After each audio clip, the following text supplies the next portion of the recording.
So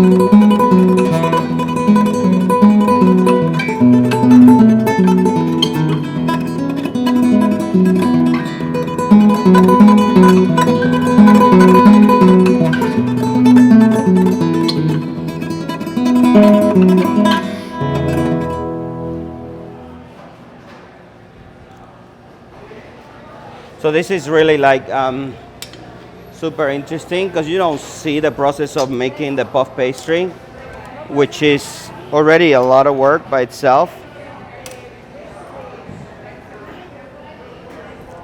But we make our own puff pastry from scratch, which makes a huge difference. First thing we do is like we cook and roast our own pork and marinates for like 2 days. And then we cook it for 16 hours, very low and slow. Then we shred it.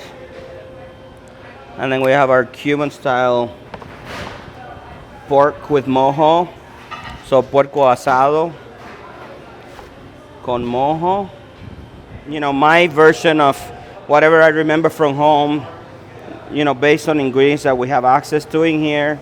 And then the rest is just traditional Cuban sandwiches, Swiss cheese, hams, pickles, and mustard.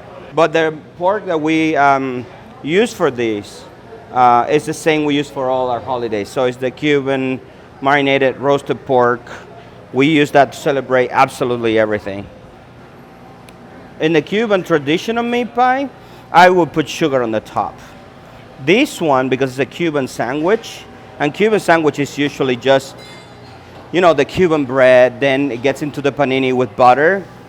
This is supposed to resemble that. So we just use the Cuban, the puff pastry, and we bake it because it has so much butter. It has kind of the same idea, crunchy, buttery top, like a regular Cuban sandwich, but it has layers now.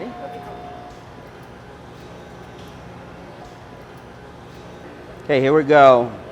Cuban sandwich meat pie. Take one.